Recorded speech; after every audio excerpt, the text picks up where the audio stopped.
Aaron, correct me if I'm wrong, but I believe this is the first episode where we had to record twice because there was so much meat on the bones to discuss. It is. They pulled us back in. Molly clawed us back. She goes, "So you thought you were done, but we are not." It's not over yet. In fact, I don't think we even got a diagnosis last week, did we? No, we did not. No, in fact, my husband sent me a very angry text, and I don't know. It's like hangry isn't the right word for when you don't get the answer you wanted to in a podcast, so you have to wait for the next. He was upset that he had to wait a full week for the final reveal. Well, we get the final reveal, and just like Love Island, a bombshell. Another diagnosis bombshell enters the villa. Exactly. And with that, I think we can do no better of an introduction. Let's get into part 2 of what is truly an incredible journey. I'm so thankful I had my brother there with me. But unfortunately, this hospital is just grasping at straws. And I knew the situation was serious. I didn't know how close to death I came. And I am realizing right now, as I'm speaking to you, that the sudden onset temporary blindness seemed like the worst thing that could ever happen to me. But I'm realizing that's actually one of the reasons why I'm alive. I actually have a little bit of a medical family that I come from. So my father's a radiation oncologist. He's treated over 10,000 people with cancer, and my mom's a nurse. My sister's an occupational therapist. So at this point, I start playing the family medicine card, not in like a privileged way, but they're starting to get really, really involved. They're making travel arrangements to come up to Arkansas. They're FaceTiming me. My dad's talking to his physician friends. It is all hands on deck. And the hospital where I was at in Arkansas just couldn't figure out what was wrong with me. And I don't historically have really severe white coat syndrome because my dad's a cancer doctor. It was normal to talk about stuff like breast cancer at the dinner table. I'm somewhat comfortable in the medical world. And so if I have all of these tools in my arsenal and I'm still coming up short, it feels like, in terms of advocating for myself or figuring out what was wrong with me, I can't imagine how much harder other people have it trying to get help medically. So at this point, my dad figures it out over FaceTime, which, if you know anything about FaceTime, especially FaceTime a few years ago, so this was November 2021, it's pretty grainy. And he just connects the dots and says, I think this is Stevens-Johnson syndrome. We need to get her the heck out of there. I had never heard of this condition in my life. And when people told me I had Stevens-Johnson syndrome, I was scared because I could feel all the hullabaloo. I could feel, right? Because I'm not seeing, I'm just feeling, I'm sensing. I could feel that a lot of things were being set into motion. I knew that, okay, what does it mean that things are going to get more serious? But I also felt enormous relief because once you know, a plan can be formed. And I have an incredible family and an incredible support system. And so I knew that I was not getting the help and attention and care at this hospital in Arkansas that I so desperately needed. So I was scared, but I was also just, Jesus, take the wheel, so relieved that I didn't have to be the one doing all of the advocating, calling all of the shots, steering the ship, saying, we're not close, I'm suffering.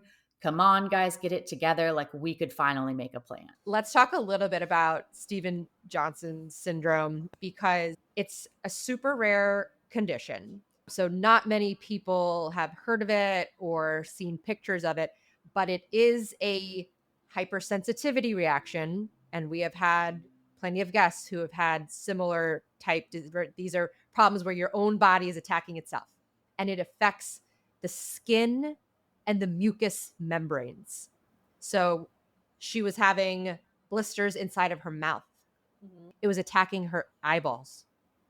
Painful Like to pee. burning when I right? Yeah. peed, Burning right? when you Those were pee. those early gyno symptoms. Correct. And this is a syndrome where 10% of the people who get it will die. So this is life-threatening. And to give you guys my Dr. Nance Med School 101 example, I would liken it to you got your house, and inside your house you have wallpaper, you've got paint, and all of a sudden this demo crew comes in and starts splashing paint thinner everywhere, and your wallpaper starts to peel off and your paint starts to peel off, and so it exposes the underside of the house, which is so painful. And that's what's going on. You're basically sloughing off the layers of skin and linings of your body. The way you talked about it does not do justice to what was happening inside of you. That sounds absolutely horrific. So, if I'm understanding correctly, it's like your body creates a blister or like a wound where it's eating away at your skin. And then it just kind of falls off. And then there's the next layer, and we're going to start taking that off. So, like, literally peeling yourself from the inside out. That is Correct. nightmare fuel. Correct. And taken individually, the symptoms, you might be able to think, okay, yeah, the eyes, but again, to have the temporary blindness, that is just not conjunctivitis. To have the mucosal blisters, there's plenty of reasons why you could have a blister inside your mouth, but taken together, this is why you have to take a step back. And it's probably why your dad was able to be the one to diagnose this, because he was looking at everything from a vantage point far away. He wasn't the ophthalmologist being called in to look at your eyes. He wasn't the GYN person coming to take a look at your potential UTI. He was looking at it. This is my daughter who is having X, Y, and Z. What is the connecting factor? How did your dad know? Did he ever tell you how he had that light bulb moment? Because he's my dad. I'm the youngest of 5 kids, right? I'm a daddy's girl. Yeah, I He'd do get it. anything for me. I just imagine your dad sitting there putting all these symptoms in, trying to figure out, what a lovely story for you and your dad. Yeah, so I think because at this point I didn't have eyesight, I might have missed a few symptoms that were progressing. So in my chart at this point, it does say that I have a rash that's originating at my trunk and extending outward. So it kind of does look like poison ivy. It's just a speckledy rash on my chest, on my trunk, and it's growing by the hour. But I didn't have eyesight at this point, so I wasn't able to see that. But it's really interesting when you go back and look at the medical notes for the first 2 days. Every time they put a little chart update, it says, "We do not believe this to be Stevens-Johnson syndrome. We do not believe this to be Stevens-Johnson syndrome." They have those exact words written in my chart over and over again. And then my father and his physician friends get involved and basically tell the hospital, "Hey, this is what we think it is." And then the hospital in Arkansas orders a biopsy. That's how you confirm that it is. I mean, when it's a full body rash along with the mucosal involvement of the eyes, mouth, and genitals, you can say it's suspected Stevens-Johnson syndrome, but ultimately you confirm it with a biopsy. So they ordered a biopsy and the notes changed real fast to be like, she has Stevens-Johnson syndrome suspected. Yeah. So I will tell you one thing, and this is a major, major problem with electronic health records, is that whoever wrote that first, "This is not Stevens-Johnson," or "We don't suspect this to be Stevens-Johnson syndrome," every subsequent note was copy pasted or okay. That's why I saw it over and over again. Correct. But the problem is that the ophthalmologist comes and sees that note and says, "Well, it's not Stevens-Johnson syndrome." And then the GYN comes in and she sees that, "Oh, it's not Stevens-Johnson syndrome." So this is my problem with electronic health records, is that we have abandoned original thought in our documentation. So the problem is that if one person says it, well, it must be true because it's in the chart. So I mean, I could be wrong, but I doubt that for every day someone That makes sense. wrote, this is not Right. Stephen Johnson's. This was automated because that's what an electronic health record does. It copies and pastes. And that's why whenever I have to write a note, I don't use the templates or anything. Even if it's just 3 sentences, I want my original thought process on the record, not using the templates and doing the buttons or whatnot, because that's what matters. We want to know the inner thoughts of the doctors. That's the original purpose of a note. I would suspect that that was just a copy paste auto generated thing, but that can have significant consequences because of that. So, Kara, sometimes we cover diagnoses that are syndromes. Stevens-Johnson syndrome. And for people who don't know what a syndrome is, it is a collection of clues, a collection of symptoms that's kind of like a puzzle that's trying to help us lead to what the diagnosis is. But oftentimes it doesn't come with a cause for why this happened in the first place. In your case, was there any clues as to what was causing the Stevens-Johnson syndrome? So, in my particular case, we were not able to get to the bottom and pinpoint exactly what caused my Stevens Johnson syndrome, which will always haunt me a little bit. But I would say that Stevens Johnson syndrome is primarily a severe, sometimes fatal allergic reaction to a pharmaceutical. It can also be a reaction to a virus, or it can be idiopathic in nature, meaning origin unknown. So the slogan for Stevens Johnson syndrome is educate before you medicate. So there are certain classes of medications that can come with a greater risk of Stevens Johnson syndrome. So, like Bactrim, which is really common for women to have to treat like UTIs, certain antibiotics, certain seizure medications such as lamotrigine or Lamictal, but it can also be caused by Advil or Tylenol. So it can even be caused by over-the-counter drugs. Kara, I want to go back to the moment when your dad is diagnosing you over FaceTime. How did your team take that recommendation?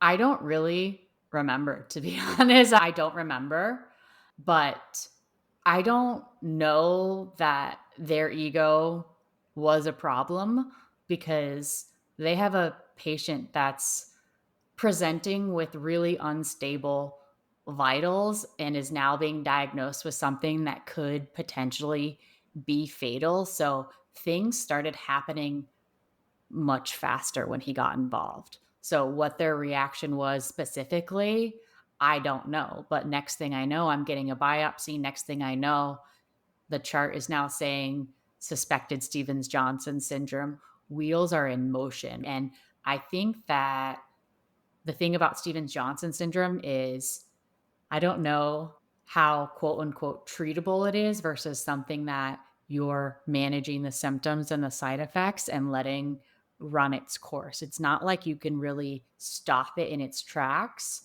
when it's gotten to the point where I was having a full blown life threatening medical emergency from it. If you were to notice a small rash and you had started a new medication, you could potentially have an extremely mild version of Stevens Johnson syndrome. But I had the life threatening version, which is actually called TEN or toxic epidermal necrolysis. So for me, it had gotten life threatening. So at this point, I'm shifting out of self advocacy and I'm letting my family really take the wheels. You have to remember that I don't have eyesight, so I'm not able to Google what's wrong with me. I don't know what I'm up against. I don't know how bad it's about to get. I don't know anything other than help me. I'm in pain. What's going on? So, traditionally, Stevens Johnson syndrome is treated in a burn ward. It is not your typical house fire burns or a chemical burn, but a lot of the standard protocol for treatment is symptom management, manage the burns. So at this point, we have to get me to a burn center. So it just becomes a game of which hospital has a bed open immediately and also has the faculties to manage the severity of what's going on. So we chose Memorial Hermann in Houston, Texas, because that's where my parents live. The Texas Medical Center is the largest medical complex in the world. Memorial Hermann is a level 1 trauma center, and they have a burn ward, and they have a bed open. Mm-hmm. And what I want our listeners to understand is that when you have a burn, it is more than just the pain of loss of your skin. The real danger is, number one, you have lost that protective barrier. So you are at heightened risk for secondary infection. And number two, your skin acts as a modulator of your heat, your temperature. So you have now lost a major function of your own ability to modulate your homeostasis. And that's why you can have rapid shifts in your fluid. Your blood pressure can tank at any second. So the burn victims are often the most tenuous patients. There's something called an eschar, which is like a 360 scab, which can actually constrict on parts of your body. And if it constricts on part of your chest, you can't breathe. So a burn victim is a very, very dangerous high risk patient. Okay, just to clarify for me, so you can have a scar, like if your skin falls off in 360, a scar can form and strangle you? Correct. It's called an eschar, ESCHAR. And there was actually an episode of The Pit where someone came in and the eschar was actually crushing them from the outside. So, yes, that is a complication of a burn. Okay, that is terrifying. Yeah. So once my dad's involved and the biopsy's done and the whole medical team in Arkansas is on board, he's like, we got to get her out of there. So my father helped me arrange a life flight plane to come and get me because at this point I'm so incapacitated that my family is heavily involved helping make calls, making it all happen on the back end. It was actually a small plane that came and picked me up from Arkansas and took me to Memorial Hermann in Houston. A lot of people think of a helicopter when they think of life flight, but a helicopter can only fly, I think, around 240 miles, or there's certain mileage limits. And so a little plane came and got me. And honestly, you might think that this was the scariest moment of the whole experience, but this is where I felt the most safe and the most protected because I had this chaotic experience at a hospital in Arkansas where I'm hallucinating, where it's taking days to diagnose me. And then when the plane came and got me, all I hear are these masculine sounding men.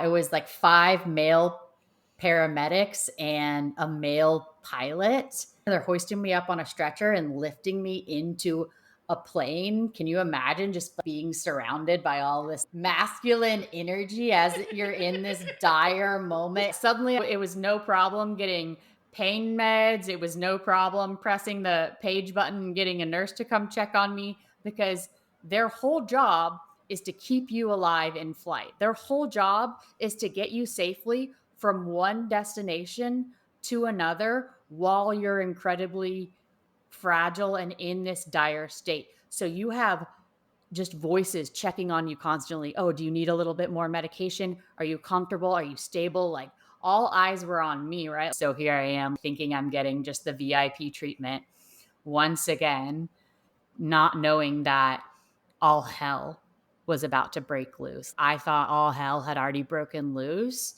And that was just the appetizer, baby. I mean, we were not even at the main course yet. So they get me hooked up with a nebulizer and different sorts of medical interventions right when I arrive. And I think within hours of arriving, they give me an amniotic membrane graft.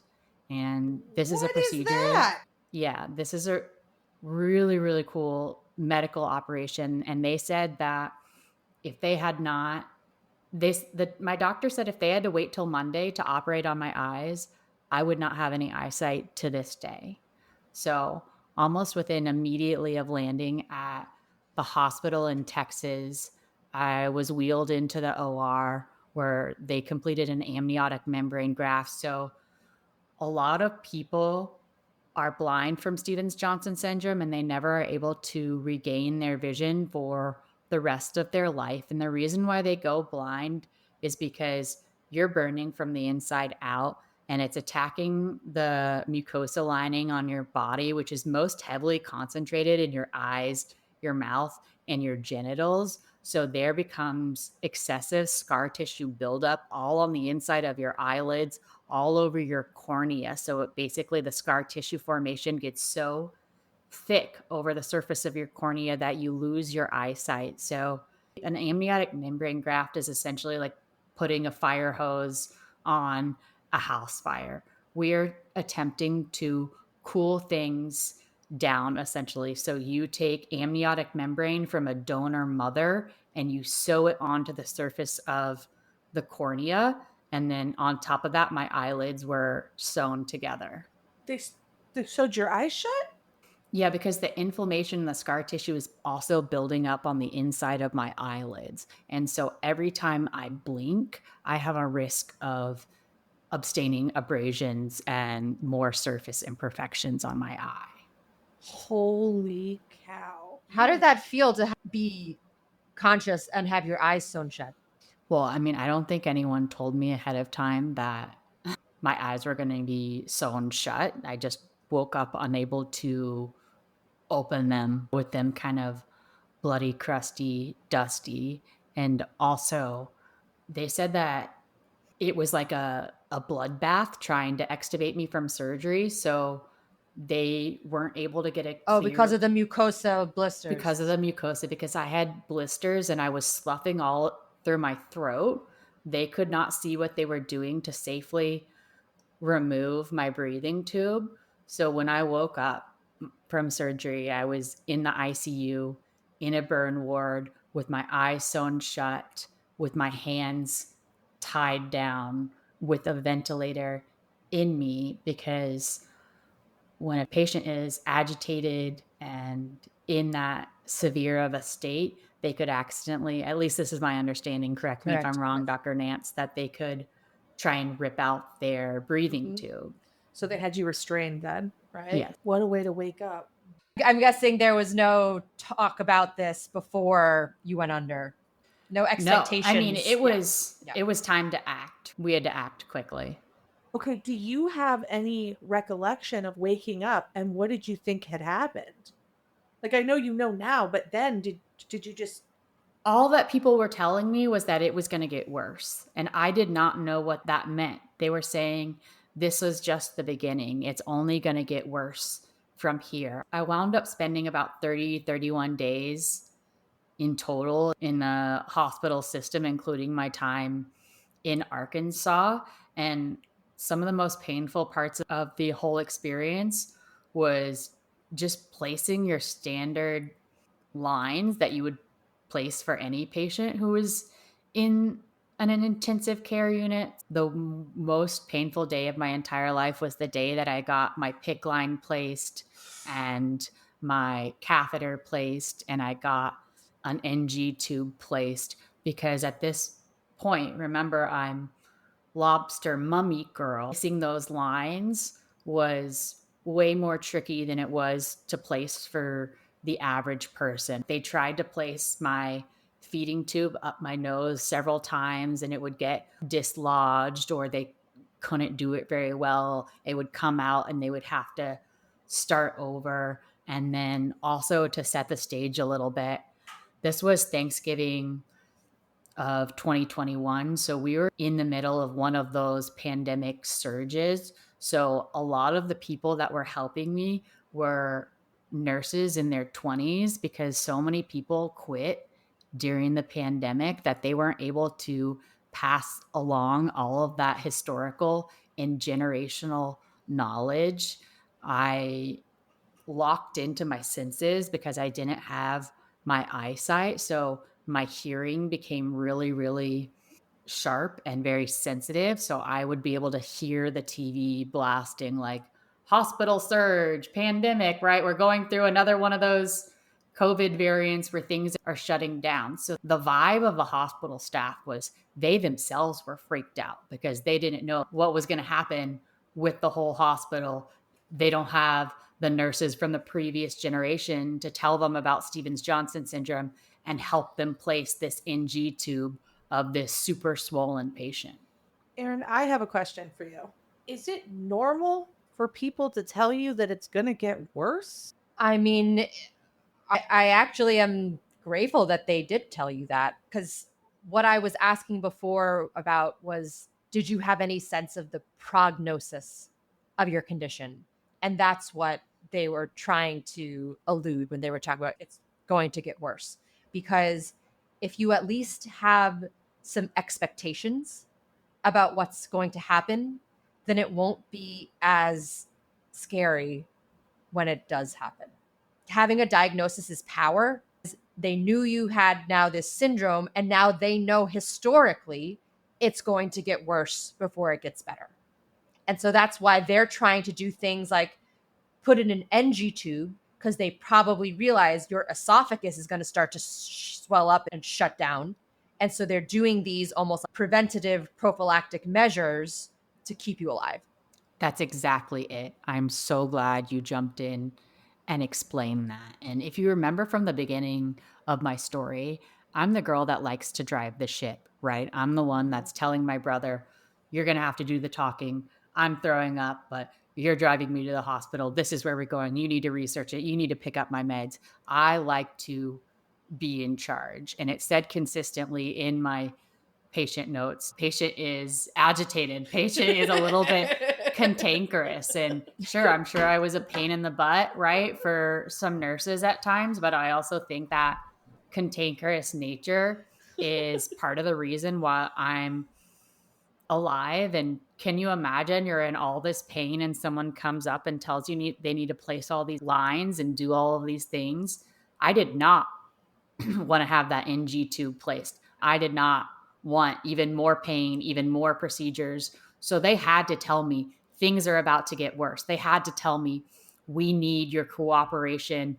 We need you to let us place these lines. So, with this syndrome, there's nothing you can do. You kind of just have to ride it out as best you can. So having the early amniotic membrane graft, being at a level 1 trauma center, placing all those, like Dr. Nance was saying, preventative lines is what helped save my life. I probably would not have bladder function to this day had we not placed a catheter. I might not be able to breathe or eat or swallow early had we not placed the NG tube and whatnot, because that's helping keep everything at least a little bit open. If there was a hole, there was blood coming out of it. So my ears were bloody. There was blood streaming out of my nose, out of my mouth.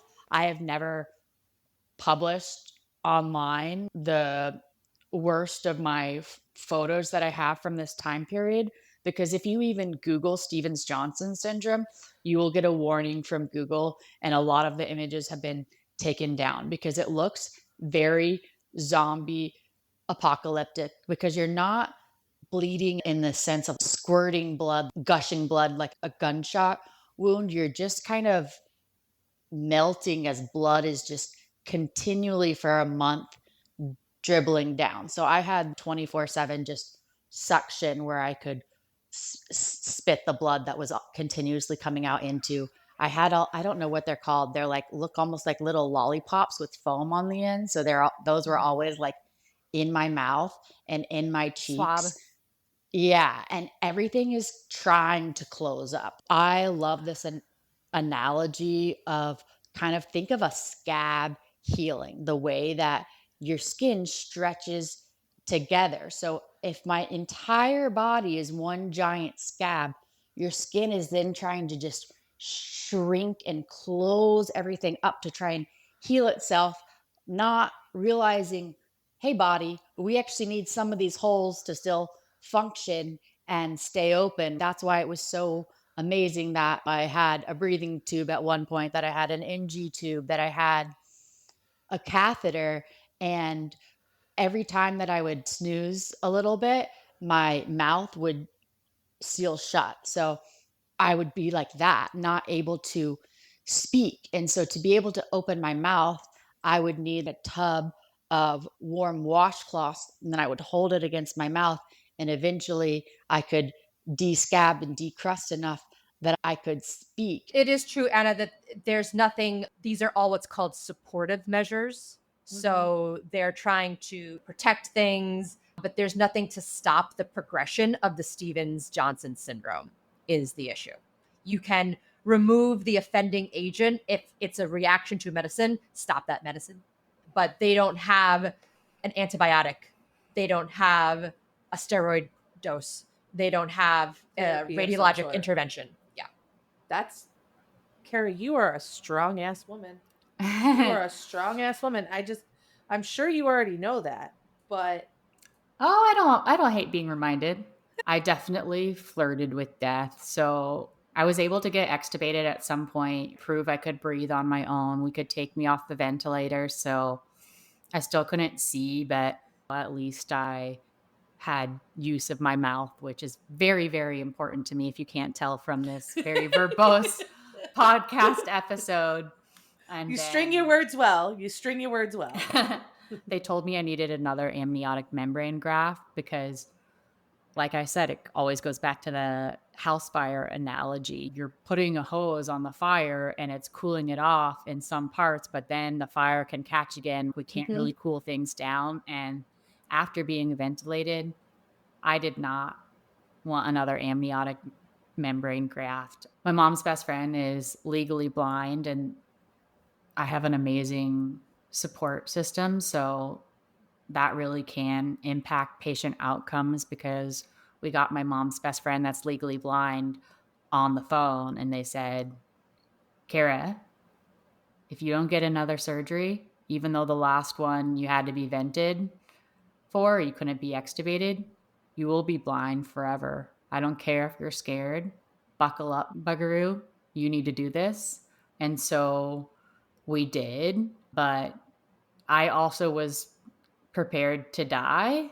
And I know that sounds morbid, but to face what I was facing, I had to be prepared to die. So I always encourage people, buy life insurance, right? Make your will now, because it's not fun to be making these decisions right in the moment. So who knew? You can Google how to make a will and make your will online in less than an hour. So that's what we did. I figured out who would take my pets, like divvied up my belongings, made a formal will online. You kind of have to sign away your life when you go into the OR and acknowledge that you are aware of the risks. I had my sister help me text message anyone in my life, any ex, anyone that had ever been of significant importance of me, and let them know what was going on, so that if they wanted to pop by, if they wanted to send a letter, they could do that. So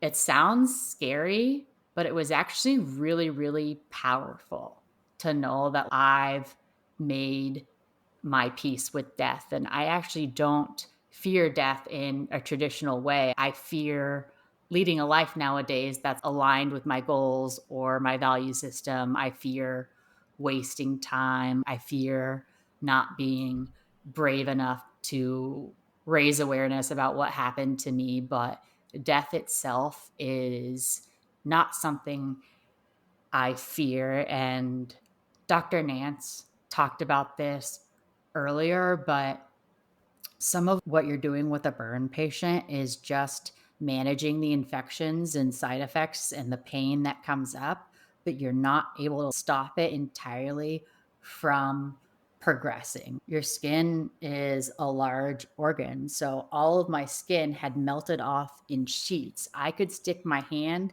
up to my ear to try and touch my own face when I was blind, and like chunks of my skin would just come off in my hand. So one of the most painful experiences, obviously a lot of it was painful, but I didn't have to have any skin grafts, thankfully, because like I said, it wasn't a traditional house fire burn, but I was wrapped in gauze and silver dressings. So I would be just completely naked on a table, and there would be 5 or 6 or 7 medical professionals working on me at once because their goal was to wrap me in the silver dressings just as quickly as they could.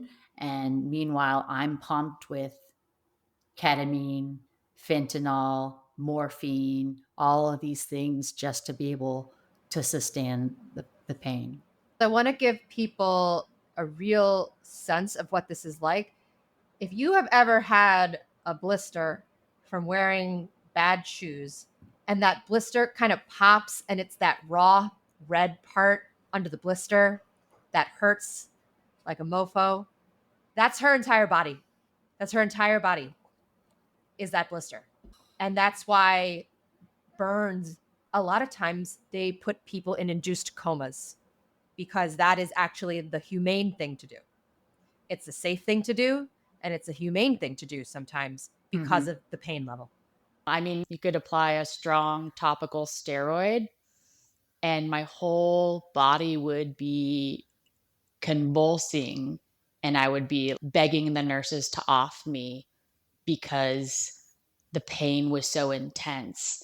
And this is where my meditation journey really started. This is where I was introduced to meditation. I learned how to do some lymphatic drainage type breathing, those deep belly breaths. And I used that alongside pain management. And whenever they needed to come into the room and apply Kaledisol, I would have little stress relief balls that I would squeeze. We would push pain meds. I would do my deep belly breaths. I would go as far inside myself, farther than I ever had in my entire life. Do everything to mentally, physically prepare for these moments where I was going to have some sort of procedure in the ICU. And still, I would just be convulsing and screaming from the pain. Maybe this is in my imagination, but I believe that the walls and the doors are extra thick in the burn unit to kind of tamper the screams of the patients. And it's weird because the nurses were some of my only friends in that journey. So, you have a 12-hour shift and there's periods of time where we are just chatting about their life and their boyfriend and getting so close to this person that I can't even see. I just recognize them from their voice. And then it's almost like your bestie's turning on you, or you have to let your bestie come and do this awful thing that makes you feel like you're getting crucified or something. I was screaming at them when they would do procedures at me to just kill me, to just kill me. And I know that sounds dark, but it wasn't coming from a mean or a dark place. It was coming from a place of, I'm an animal that is suffering in a level that is inhumane. There is nothing that I want to do other than to be in less pain. And I didn't understand why they couldn't get my pain under control. I thought that I was not being treated fairly. But in retrospect, I was on fentanyl, I was on morphine, I was on a 24/7 ketamine drip. I was receiving heavy duty painkillers. The magnitude of pain is just incomprehensible. And from a physician's mind, they're thinking, this girl, all her skin has sloughed off. She's on steroids. She's sepsis. She has tachycardia. They didn't want to give me too many painkillers and push me over the edge and lose me. But I'm thankful that I pulled through. I'm thankful to still be here. There were a couple of things that helped keep me alive. Spite and Spite. yeah, I love spite it. first I and love it. foremost. An Well- amazing sense of humor there, Kara. And that's on trauma. But I mean, because so many of my senses were involved and I had kind of flirted with the other side, I hadn't officially crossed over, but I remember white light and kind of being started to pull through the other side. I have some PTSD from this experience, and they give you really powerful drugs when you're extubated and on a ventilator and stuff that affect your memory. So trying to recant this story can sometimes be like running through a corn maze. There's just certain scenes that play over and over. I'll never know the entire story, I don't think, but I just have these bits and pieces that I can offer you guys. And I think it gave me this kind of like sixth sense flirting with death, where I'm just very intuitive nowadays, really, really tuned in, extremely sensitive, empathetic.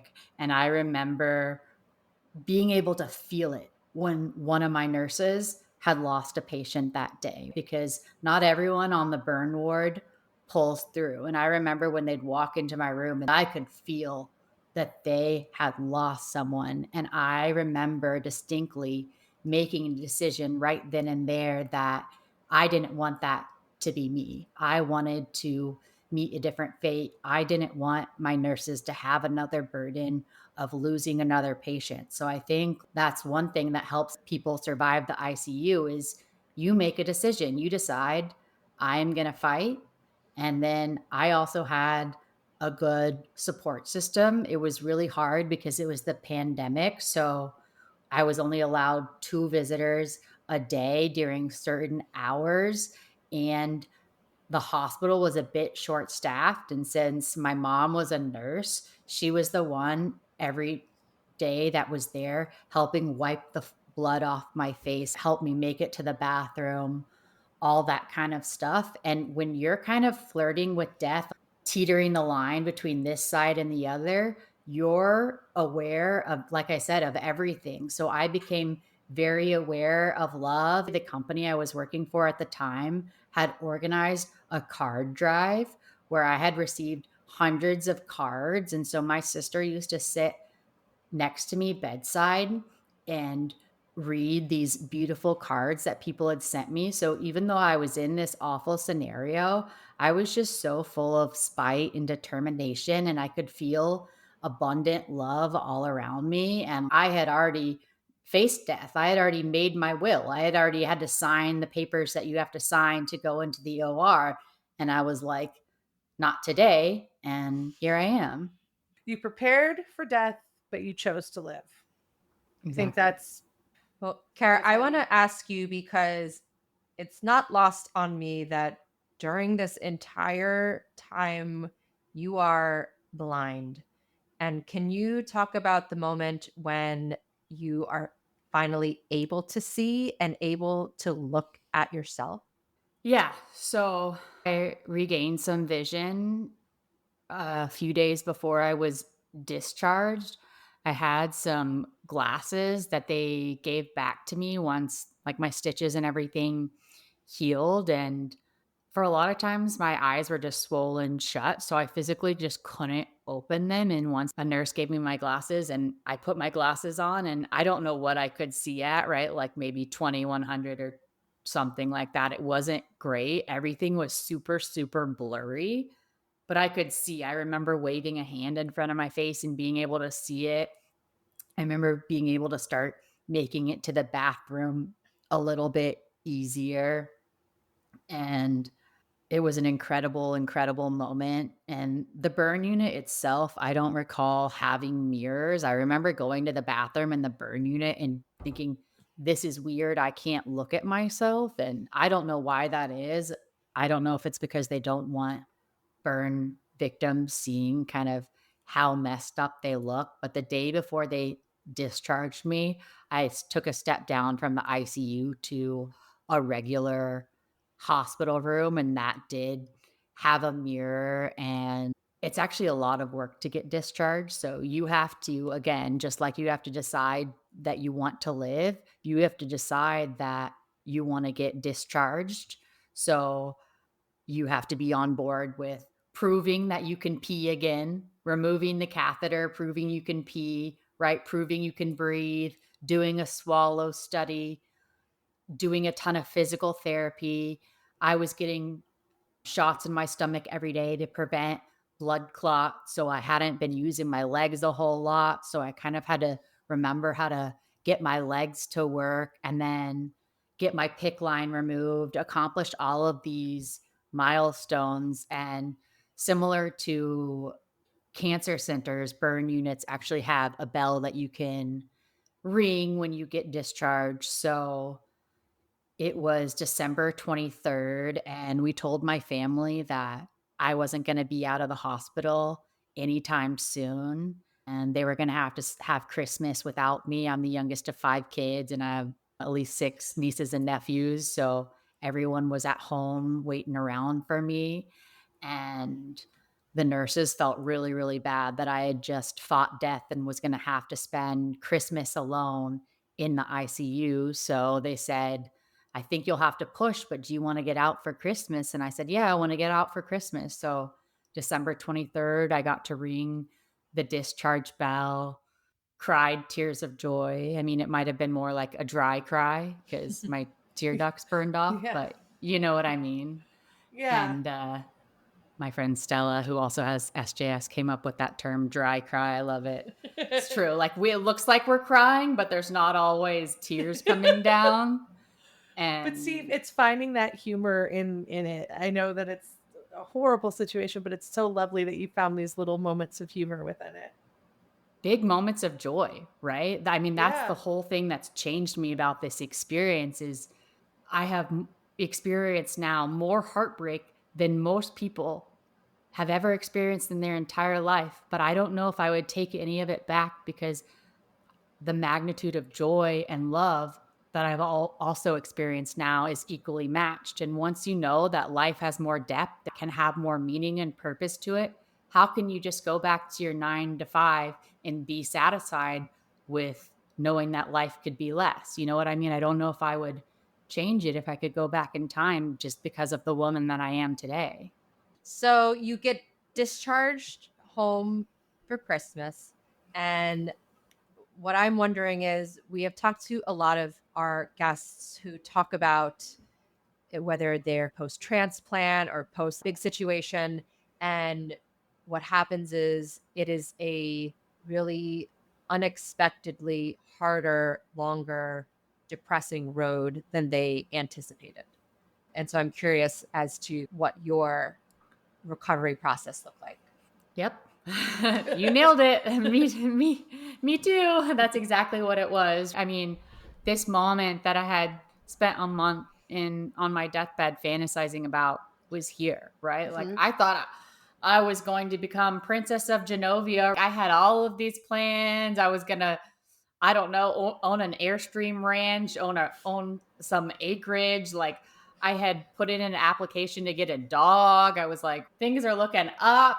Everything is going to be sunshine and roses if I can just prove that I can get unplugged from all of these cords and tubes. And it was so bittersweet to be reunited with my family for Christmas. I mean, obviously, I was so thankful to be at home with them, but also this is my first time coming to terms with that I can't see fully. So I couldn't really even see them fully on Christmas Day as I watched them open their presents. And this was when the real work began because in the hospital, I had everyone to help me eat, walk, talk, Mhm. think, medicate. Schedule Now, you, make sure, yeah. yeah, all the And things. Yeah. right. They gave me like a week or two worth of painkillers and a packet, but that's it. And no one told me what the road was going to be like. I had to live with my parents for some time as they were just my full time nurses. I think I lost between 30 to 40 pounds because I still had so much esophageal involvement that I wasn't able to really eat anything but liquids. I was in immense pain, and you can't really just call up to the ICU once you graduate and say, I need some more painkillers. And I knew that I had a massive, could be fatal allergic reaction that could have been caused by pharmaceuticals. And then I still had to be having pharmaceuticals in my life, which I hated so, so much. So I just I just fought so hard, maybe even harder than I did in the ICU, or just a different kind of fight where I had to start to learn how to use Siri more. Like I had some eye function, but I only had a few minutes per day where I could really use my eyes. And then a few weeks passed after discharge. I'm living with my families, having to do everything for me. I'm missing my pets and my home back in Austin, Texas, and everything is crumbling before my eyes. My career, my friends, my capabilities, my finances. I mean, just I had a house and I had a support system, but in a sense, I feel like I lost everything. Kara, I'll tell you, I did this TED talk called The 7 Stages of Misdiagnosis. Woohoo! And it's actually it's on YouTube now. It just came out. But one of the lines as part of the stage of depression and grief is that you grieve the life that you had, but you also grieve the life you thought you were going to have. Yes. And those are both valid feelings. And they both take different ways of reconciling that grief. But I think it's important for people to understand that that's normal. That's part of the emotional framework of going through a misdiagnosis and a chronic illness.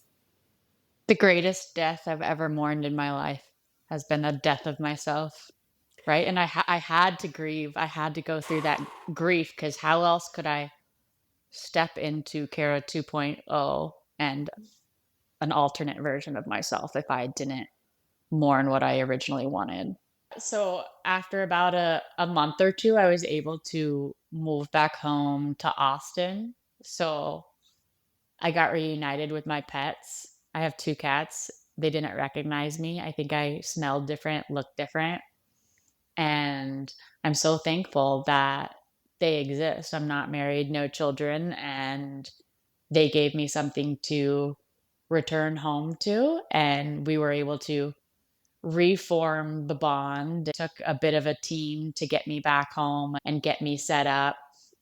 It's really weird because you think about these things that you would never think about normally. Like you never think, okay, the way I left my room looking this morning is how it's going to look forever potentially, right? So it was kind of this untouched, messy room that I no longer knew how to navigate because my eyesight is basically just incredibly blurry. Like I could increase the text size on my phone and I could hold my phone up to my face, but even if I could open my eyes, I didn't want them open for more than like 30 minutes a day. My preference was to be in bed with frozen peas over my eyes because that helped with the swelling and the pain a little bit. So I would only open my eyes and use them very, very sparingly. It's weird just free falling into blindness as opposed to progressively losing your vision. I'm like, oh gosh, I don't know how to find anything in my email. Like when I have these like 5 minutes where I can use my eyes, I became very aware of how precious time is. I had very little patience for things like robocallers or spam. And I started to hate all of the clutter and advertisements that you see in the world because I'm like, time is so precious and I have these few minutes a day with my eyes and then I get inundated with junk. So it gave me this skill that I started developing for time is precious, use time wisely. I don't want to sit around wasting it at all. And I basically just went back and forth to the doctors a lot for like 6 months, 6 or 7 months after the ICU.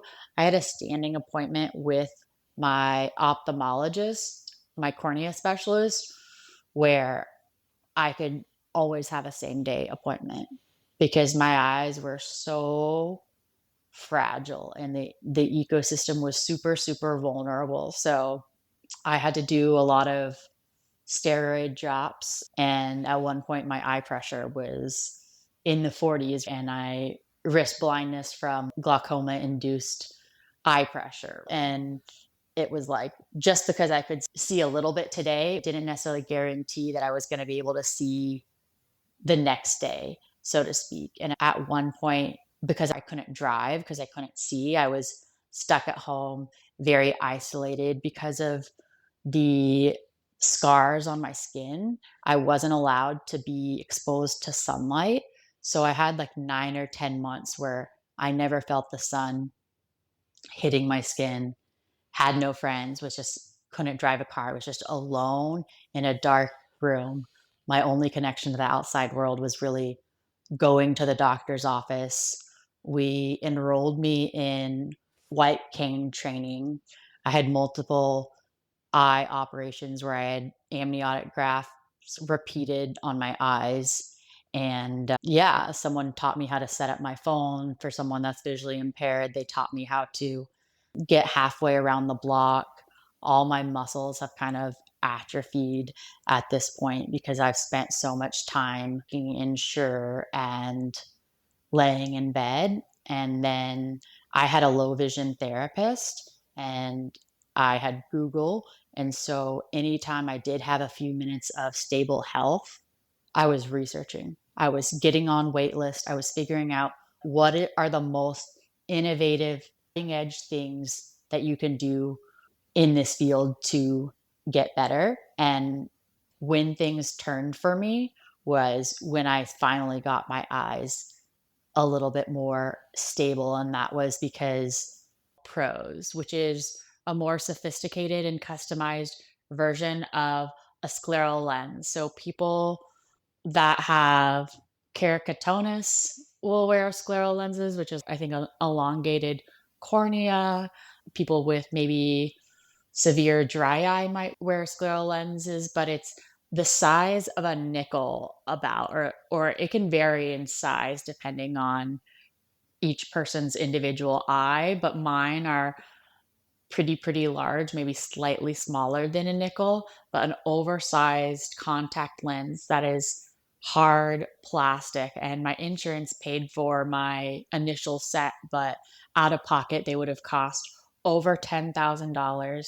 I had to go to several weeks of training to receive them because you have to use all of these solutions. They're considered a medical device technically, because they have different use cases. But for me, they were able to increase my comfort and restore a lot of my vision. So once I get my pros lenses, that is the ticket to me being able to start physical therapy finally, being allowed to drive again, being able to get out of my bed. So it was a huge, long period of time after the ICU where I'm bedbound, housebound. And this was another medical experience where expectations did not meet reality because I thought I was going to get my scleral lenses and boom, I was going to have my life back and be able to wear these bad boys. But it took months and months and months of me trying to increase my tolerance for getting used to wearing them on my eye because you kind of initially feel like you have these plastic frisbees suction to your eyes. And because of the Stevens Johnson syndrome, my cornea is covered in scar tissue and surface irregularities, kind of like the surface of the moon. So that's why I couldn't wear a traditional off the box model. So your regular scleral lens is like an Adidas shoe. And, I had the custom made Gucci's or whatever. I went through 20 or 22 pairs where they're putting a lens on me, examining where it's suctioning, how it's fitting to my eye, fine tuning it. And then I actually use these teeny tiny, like 1 inch tall plungers. Literally, it looks like a baby plunger. And because these things are suctioned to my eye, I have to take a plunger and plunge my eye. Terrible. Essentially, like, they help with my astigmatism from all the scar tissue. They're bathing my eye with liquid continuously. And after 10, 15, 20 years of wearing scleral lenses, people can actually notice improvements in their acuity. So it takes a long time, but they're really, really miraculous devices. Some people with Stevens-Johnson syndrome, because of the pain and the sensitivity of the nerve endings on the surface of the eye, they opt for eyeball removal. And so people that don't even have any vision left because of the Stevens-Johnson syndrome may still opt to get scleral lenses because it is going to improve their comfort and reduce their pain. So this is where my life really begins to turn around for the better, at least for a little while. The first thing I did after I got my scleral lenses was I signed up for guitar lessons. I had a dream of learning to play guitar my entire life. I had bought guitar when I was in the 7th grade, and I had never actually learned how to play it. And once you're on your deathbed, or when you're randomly, unexpectedly blind, you go back to that kind of childlike state where you're like, what did she want? What did I really want? What was the point of my life? You have all of these existential moments. And while I was blind, I could not get the thought of me playing guitar out of my mind. And playing guitar and singing is like this very vulnerable, heart opening thing. And so I started playing guitar, and it really helped me have this ticket outside of the medical world, where I thought that to heal, quote unquote, within the medical system, I needed to be a good girl. I needed to go to every doctor's appointment. I needed to go to physical therapy, check all of these boxes, and that was going to get me to healed. And once I got my scleral lenses and picked up the guitar, it was like I was playing Candyland or Monopoly, and I got to take the shortcut back to go, right? Yeah. It was these stepping stones that let me imagine a world outside of one where I was just trapped and dominated by the medical world. And when I was continuously just going to doctor's appointments, that's a world that I had lost the ability to imagine because it felt very prescriptive and robotic. Some people have an emotional support teddy bear. I had an emotional support guitar.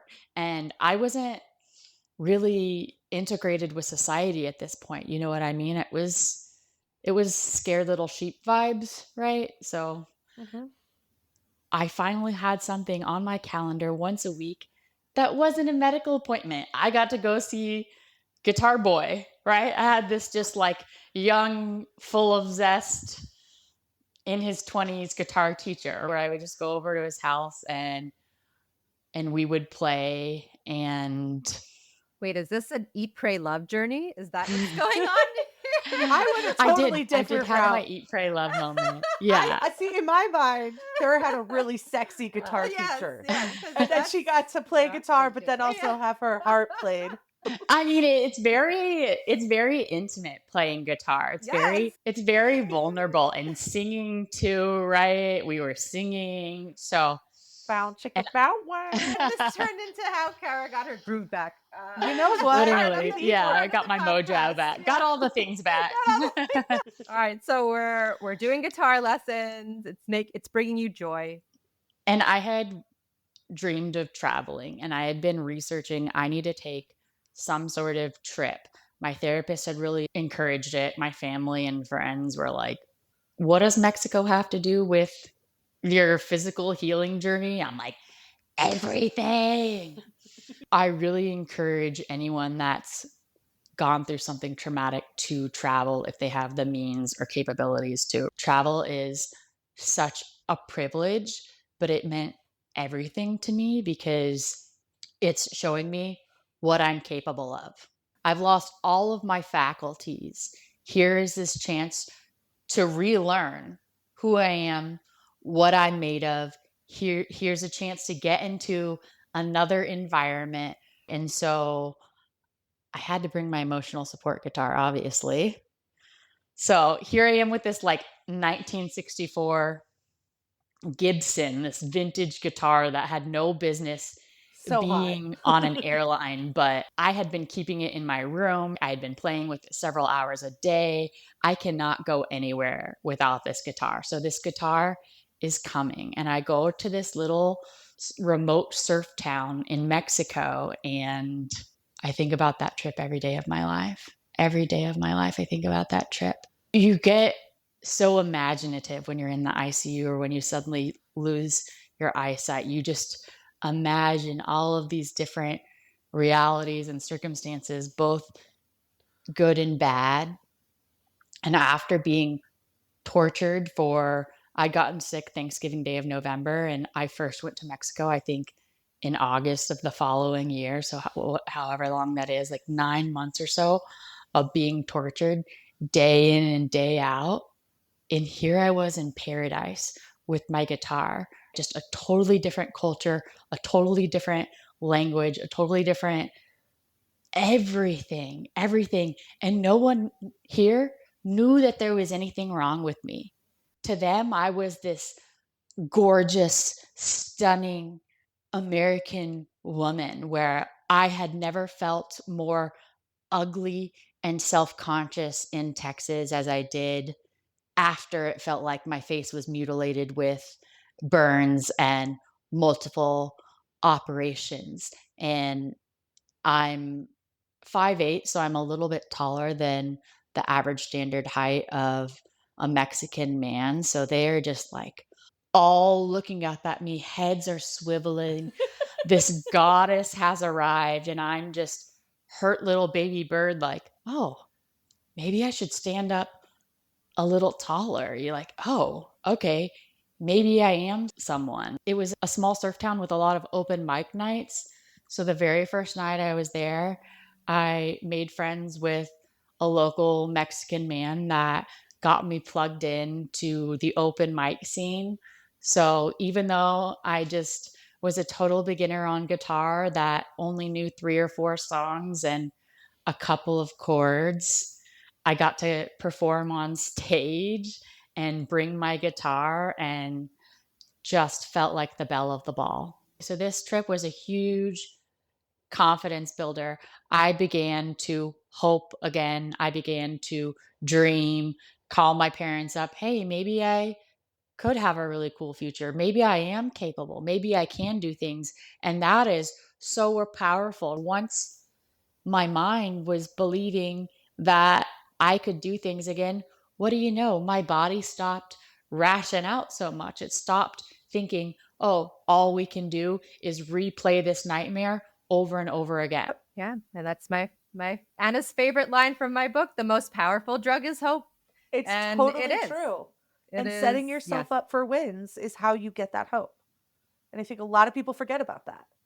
Well, eventually funds ran out and flights were booked. So after several weeks, I returned to Texas, and it shattered my heart. And Reality bites. the stress got to me of trying to reintegrate into society. So I hadn't had a job in a long time. And this is the analogy that I've thought of to try and explain it to other people, the way sometimes inmates get released. And if they don't have a good reacclimation program into society, sometimes they wind up back in prison. I mean, this is just what I've thought of to try and make sense of it all in my brain. Is the stress would get to me. I started working out again and rebuilding my health and my life. And the pressure really got to me, and I started to feel really, really stressed out. Like, I don't know. Can I get a job? Or like, how much do I need to be working out? How do I make friends? Right. There were all of these things that it had been so long since I had to navigate, and I had never had to navigate them in this body, that I didn't know how to navigate. I was putting a lot of pressure on myself to work out every day. I was doing a ton of hot yoga, and I was coming up on the 2-year anniversary, which brings a lot of flashbacks and can put you in a weird space. And I had noticed my hands started to stiffen up a little bit, and guitar had been my lifeline. So I thought that I was developing carpal tunnel. And so I stopped working out. I quit playing the guitar. I went back to resting a lot and was like, surely my wrists are going to get better if I just rest a bit. And they didn't get better. And in fact, they got worse.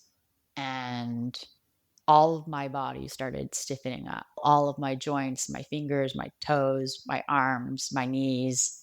And I started to feel like the Tin Man, where, with a bit of oil, with a bit of practice and time, I could eventually move a little bit, but it was like trying to move a rusty hinge, and just trying to straighten my arm all the way was extremely, extremely painful. So I went in and saw a rheumatologist, and he said, "We are going to get to the bottom of this. I know you've been through a lot, and we are going to solve this mystery. I am going to stick through this with you." And as someone who is vulnerable, her puppy dog has been through a lot medically, that's music to my ears. I'm like, oh gosh, you've got my back. Like, cool.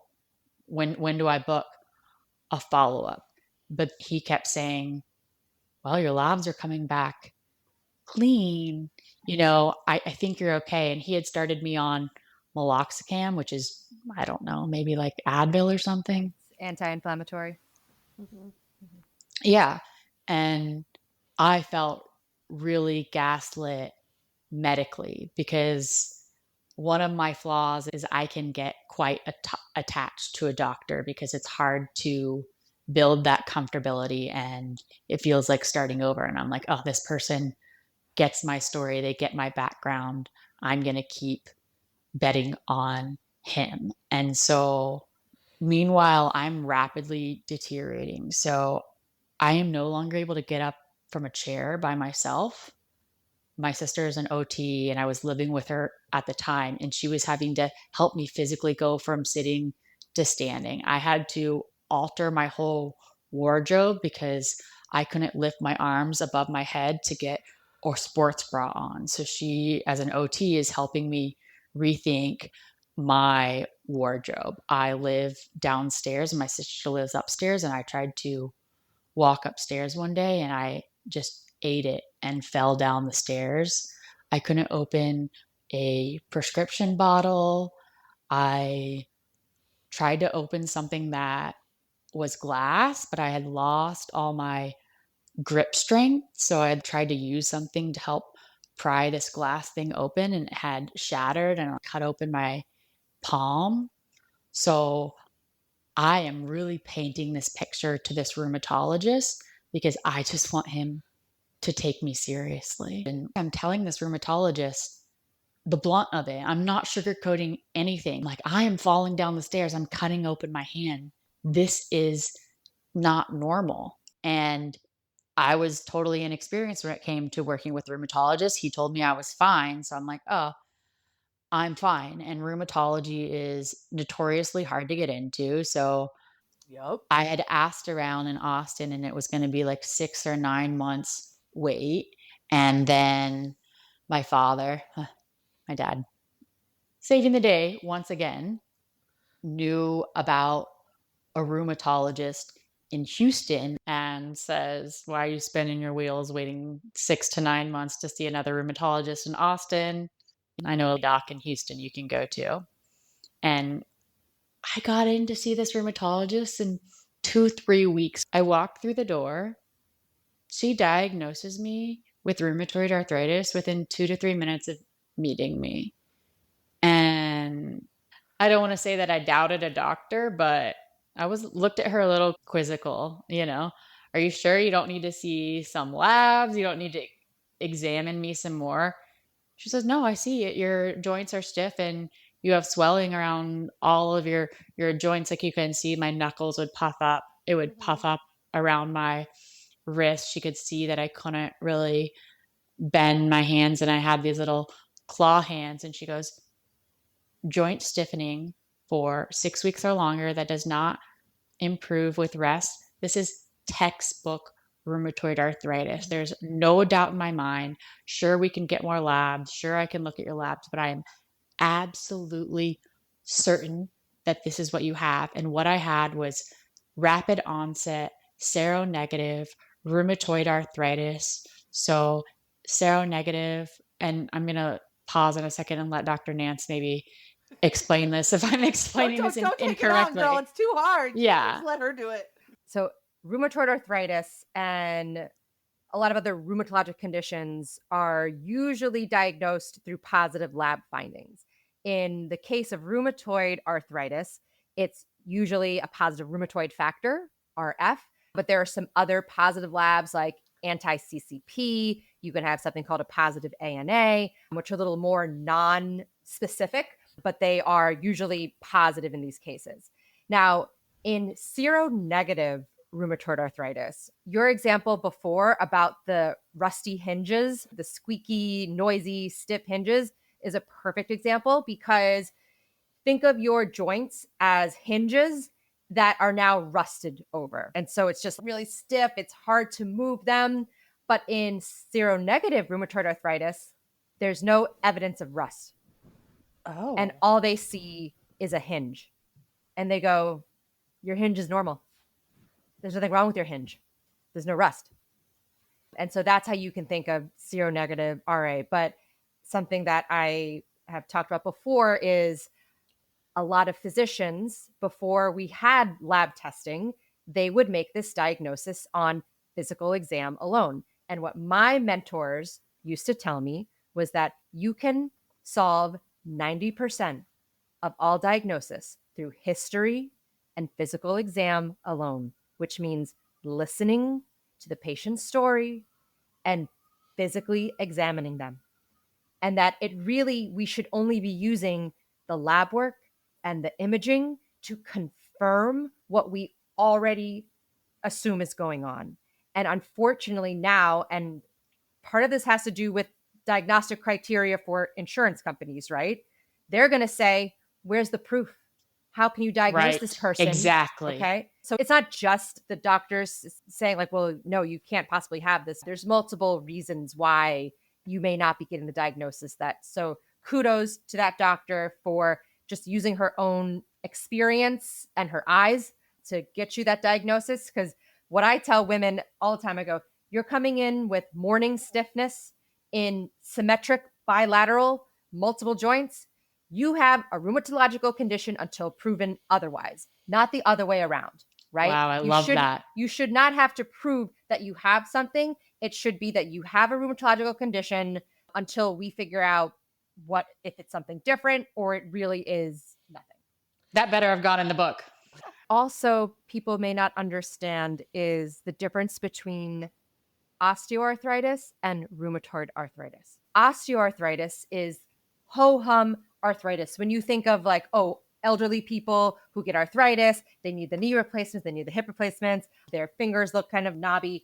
That is osteoarthritis, which is we call it a productive arthritis, meaning we're making too much bone and we're making what's called so you're making bone, versus rheumatoid arthritis is an erosive arthritis. It is eating away at the joint. So what we see in rheumatoid arthritis is joint collapse.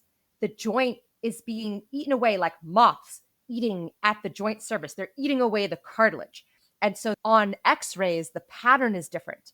And this is, again, how every disease has their own unique pattern. Osteoarthritis, we're looking for big osteophytes.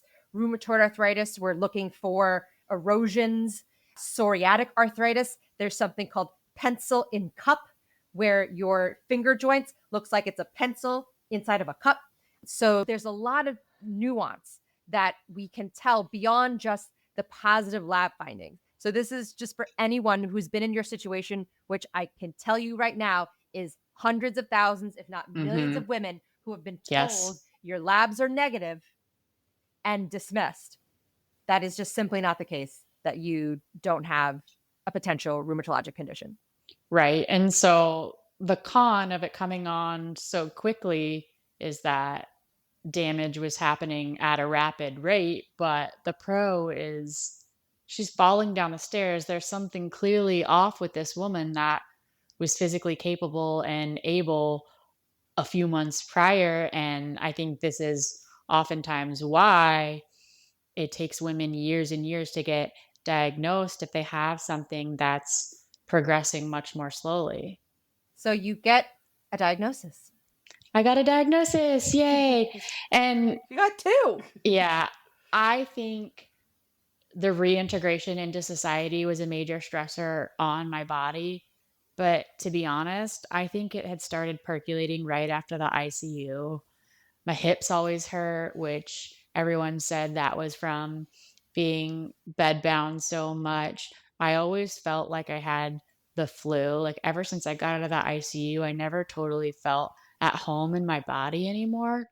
But that was kind of muddled by the fact that I had this major life-threatening episode because people are like, no shit, you don't feel well, girl. Of course you're not feeling too hot, right? So it's easy to brush off. I have almost no family history of cancer, but I have a really strong family history of autoimmune disorder. So like distant relatives with, I don't know how to pronounce this one, but AK, like ankylosing Ankylosing spondylitis. spondylitis. We had a guess. Yeah. We had an Right. ankylosing spondylitis patient. Sjogren's, psoriatic arthritis. So oftentimes, right, we have that genetic predisposition and then we have a major life stressor like I had. And right, you get that onset like I did. Yeah.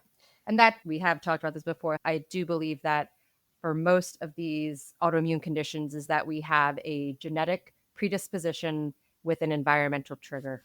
And that for a lot of the different autoimmune disorders, you may have one, but you probably have 5, and they're just different manifestations of the same dysregulation that's going on in your body. Right. My brain thinks that there's a fire in my body when there's not a fire anymore. And there really was a major fire when I was in the ICU, so to speak. So the wires are just getting crossed, and it's hard to convince my body that it's not under attack. It used to be really, really devastating disease, and it still is, but there's been a lot of medical advancement. So some autoimmune diseases can be managed more effectively with stress management, diet, and exercise than rheumatoid arthritis. Rheumatoid arthritis, there is no choice but to take pharmaceuticals, at least from my understanding, until you're at least in remission. Then maybe it can be managed with lifestyle factors, but I need something called DMARDs, disease modifying anti-rheumatic drugs, which are heavy duty drugs. But the hope in taking them is that you can actually alter the trajectory of the disease. I love that these DMARDs have completely changed the trajectory of rheumatoid arthritis, but I trained under some of the last surgeons who, if you asked what an orthopedic surgeon did 50 years ago, I would bet 90% of their time was taking care of patients with rheumatoid arthritis. Wow. Okay. Really? Correct. Wild.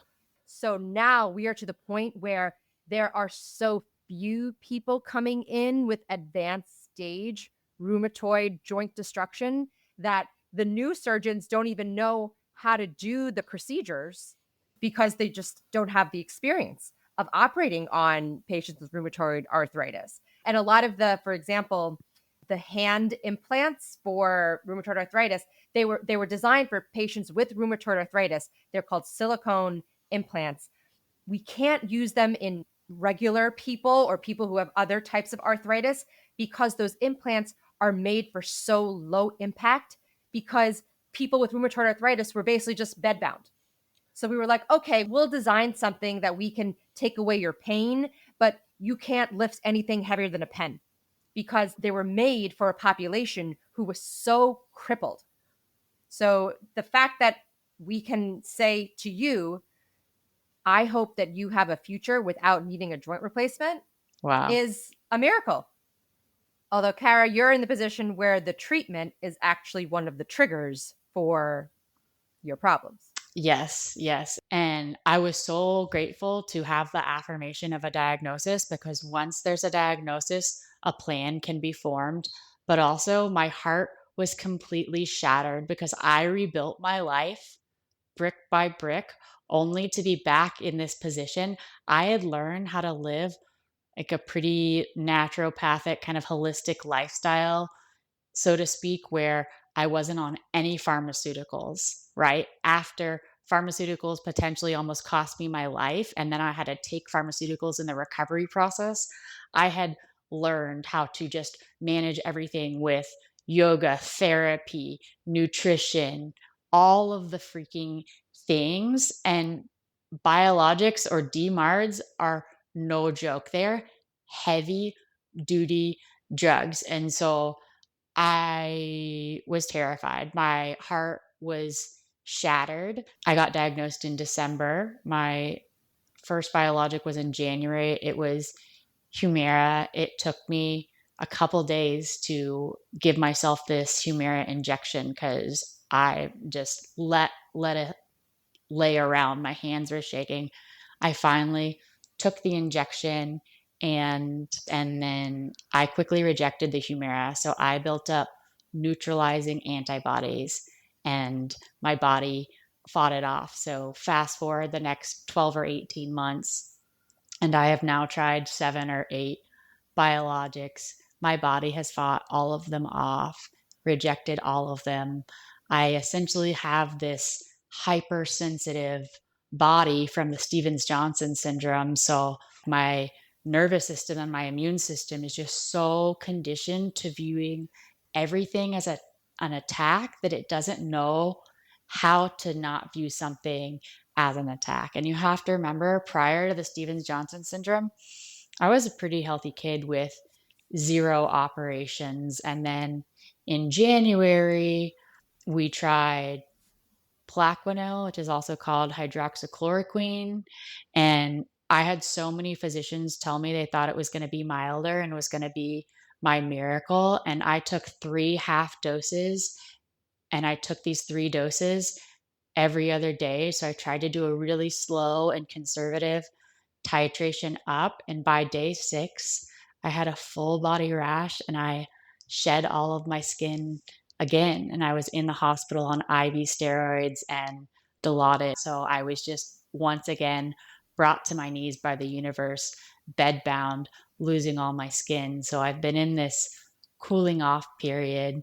I'm on day 5 of a drug called Simponi R, and it's my very first time trying an infusion. So I was able to be infused with a biologic as well as an antihistamine and some other drugs that hopefully, fingers crossed, I'm going to have a different outcome. You know, part of me is still heartbroken that I'm not on a beach in Mexico playing guitar like I had hoped, but at the same time, like, there's just still so much fight in me left. And who knows, maybe this will be my miracle, and who knows, maybe I will be one of the people that never has to have their joint replaced. I don't know what the universe is trying to teach me by being like, hey, here, almost lose your life to pharmaceuticals and then be given a disease that must be treated with heavy duty pharmaceuticals. But I know that I'm enjoying being on this podcast. I know that I'm enjoying leaning into advocacy and fighting for myself so that others don't have to fight so freaking hard. And I think that just because being on a beach in Mexico playing guitar was the plan that I had in store for myself, that maybe there's something bigger in store for me and I just can't see it yet. I'm positive that that's the case. Thank you. Kara, I am positive. Thank you.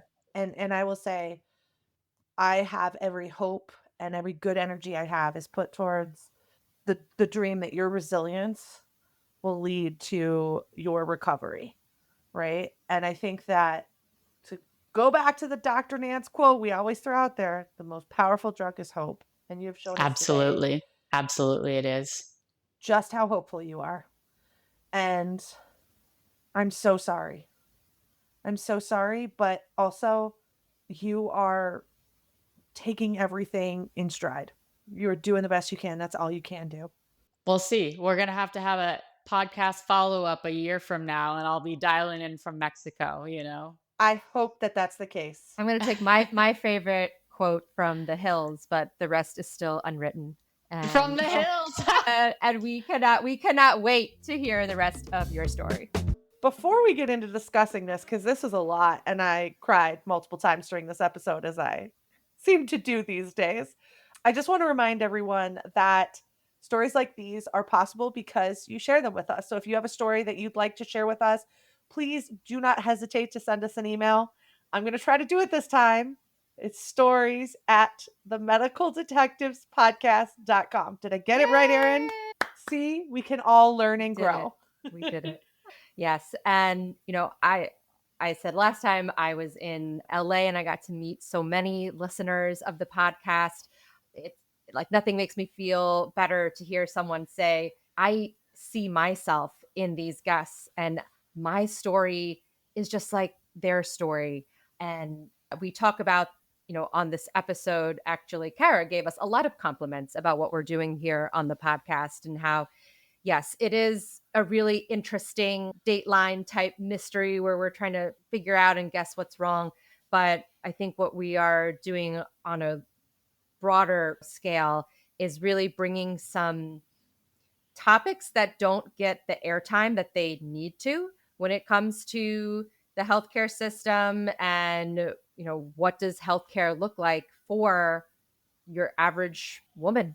Yeah, and I want to give you some kudos. Not that I don't give you kudos every episode, but I want to give you some kudos for being here and doing this podcast as a doctor because I think this wouldn't be as valuable without you providing that medical insight and demystifying a lot of things that I thought I understood. There's a lot of things I learned, and to just hear the true system behind the veil, I guess, is helpful, I think, for us just to understand how to navigate our own conditions better with compassion and understanding for doctors as well. Because we're all just people on this planet trying to do a good job, right? Well, I will tell you probably the single most important thing that a doctor can do is to continue learning. Because not only do technologies change and diagnosis category changes, but if we are stuck in our old ways of thinking, that actually can do more damage than good. And so, what I love is that I learn something new every time. I learn something new when I am researching for these cases every week. I learn something from the guest who educates me on the latest treatment. So just the more that we can spread awareness and, as I love to say, cross-pollinate all of these really good ideas and conversations, that's really my mission for this podcast. And I think you are doing a wonderful job. I would also say what I think is really interesting about this episode specifically is we talk a lot about, especially in kind of the first half of the story, about that when you have a gap of knowledge. So when you're in like a rural community, when you don't have maybe 80 different people to talk to about something, maybe you have 10, there is a loss of knowledge in that. And I think what's really interesting about this guest is that if her dad wasn't a doctor, would she be alive? I mean, genuinely, maybe not. Because according to what they originally saw, they did not think it was the condition it actually was. Again, I don't want to shade doctors because that's not the goal of this, but I think it's a great example of what you were saying earlier is that doctors will only know what they know. And the great thing about globalization and technology is it does provide access to a lot more information. But doctors also have to be given tools and means and even time to use those resources. Yeah, absolutely. I mean, I mentioned it just a little bit in the podcast, but the new social media app I created called Feel Better, the whole goal was to democratize access to credible health information. And right now, I actually think that for most conditions, the answers are hiding in plain sight. Like Kara was screaming Stevens-Johnson syndrome, but no one was receiving it. And it wasn't until she did a FaceTime with her dad that someone who was removed from the situation could recognize it and see it. And so I find, again, utilizing these tools, whereas when I was in training 15 years ago, if I went to sneak a peek on my phone to Google something, I would be shamed. And now they are building AI into all of our record keeping and documentation so that we are now becoming the fact checkers of AI, who they're the ones catching these diagnoses first. Well, I think we need to get rid of the perception that doctors should be all knowing. I think that is, why is the word escaping me right now? But bad. I think it's bad. That's not the word I wanted to use, but we're just going to go with it because I think it is getting in the way of good medical care.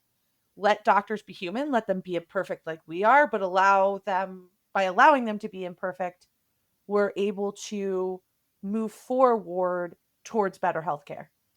Yeah. And we have to recognize that for every gain, there is a loss. When before the implementation of really like radiology, x-rays, CT scans, MRI, doctors could diagnose people through their physical exam. We could listen to your heart and know you have this type of bruit, this type of murmur. I could listen to your lungs and be like, that's a crackle, that's stridor. Now we say, put them in the CT and I'm going to diagnose them with pneumonia or whatnot. So we as a field kind of lost that physical exam, I would say, those skills. But to be honest, the technology was better at diagnosing the majority of things. And so I think that's what we have to understand with AI and integrating new tools is that it can't just replace things. We still have to have, in my belief, the doctors to be the interpreter and the synthesizer of this information. But if you're going to tell me that AI is going to catch more breast cancer on mammograms than a radiologist's two eyes, I'm going to say that should be included on everyone's scan. Yeah. Right now, how it is at least in my radiology practice, you have to pay an extra $60 to use AI to go through your scan. So I had actually dinner with one of my friends who's in that radiology practice, and I said, why wouldn't everyone opt into that? And he goes, Erin, not everyone can afford that. And I was like, you're right. $60 is a big deal. This is where we have to understand what type of systems are we building? Are we building them equitably so that everyone can have access to these life-saving technologies? So, in a past life, I actually built technology and I built algorithms. And the quote I always tell people, some people are very scared about technology and they don't want to use it. And there are two things I like people to remember about technology. If you are not part of its creation, it will not serve you. So, if we want technology to serve doctors in the best way possible, we need to have them using and inputting how those services help them. Otherwise, it will be decided for them and it will woefully fail. And that has been repeated time and time again through cycles of technology from the most basic systems. And that involving different types of doctors, of different colors, of different backgrounds, of different experiences, from rural doctors to more metropolitan doctors. It will not serve those communities unless they are included. And the second thing I will say is that with every technology we gain, we gain good and we gain bad. And so my biggest fear when I look at medical treatment with technology is that we should never expect doctors to operate solely on information from a technology. It should always be a supplement because the bad is that we are asking a non-thinking, non-logical, rational being. We are asking a system that sees everything in black and white to make decisions that are often in the gray. And a computer is often not capable of understanding the gray.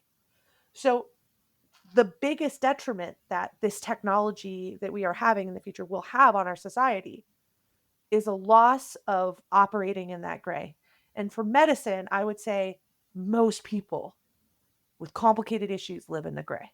And I'm supposed to be the expert, but you're like the stealth expert here. Well, I feel like you've had 9 lives, and each episode I get to know a little bit more about Well, this is each the of your one. lifetimes.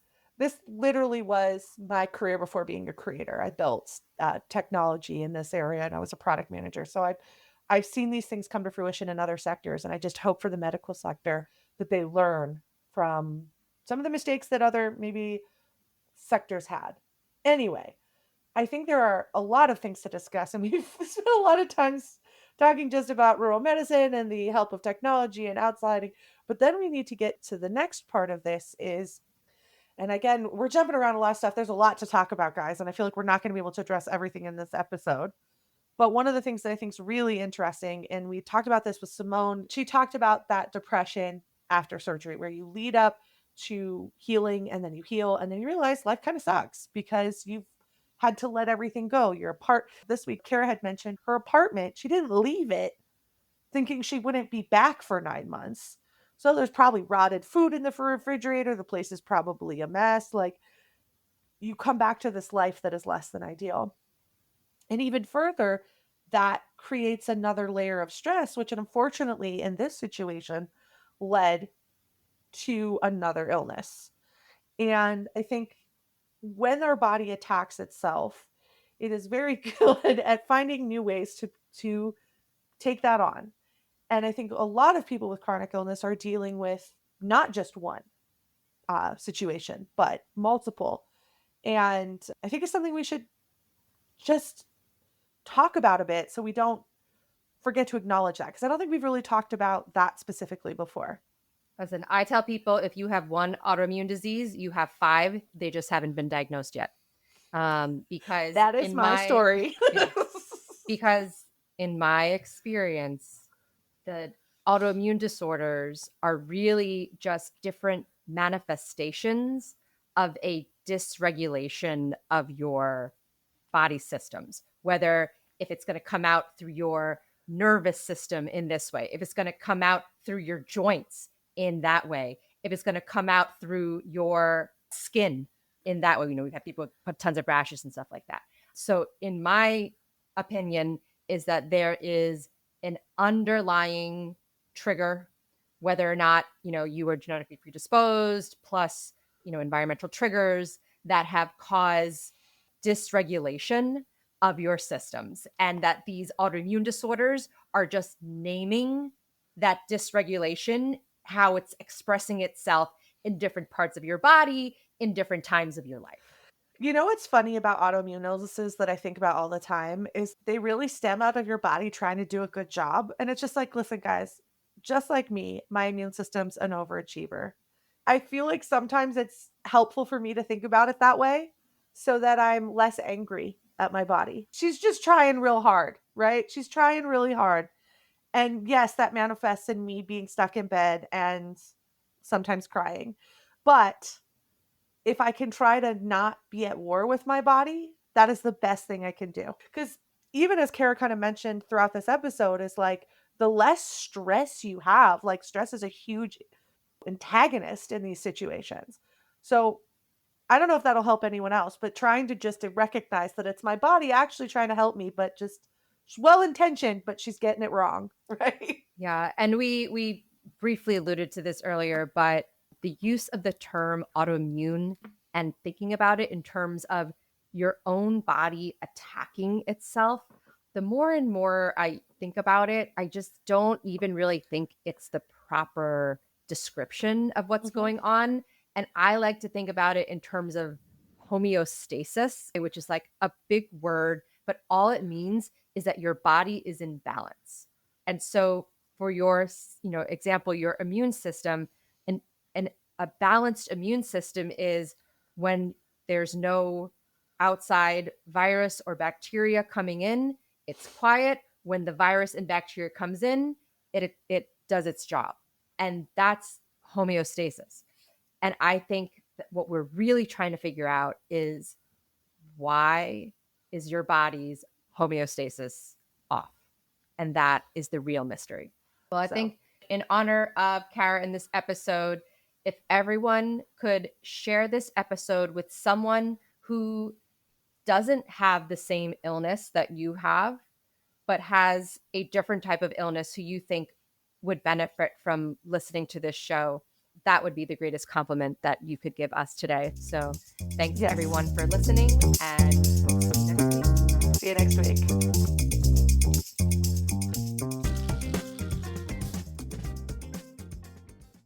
The Medical Detectives is a Soft Skills Media production, produced by Molly Biscar, sound designed by Shane Drouse.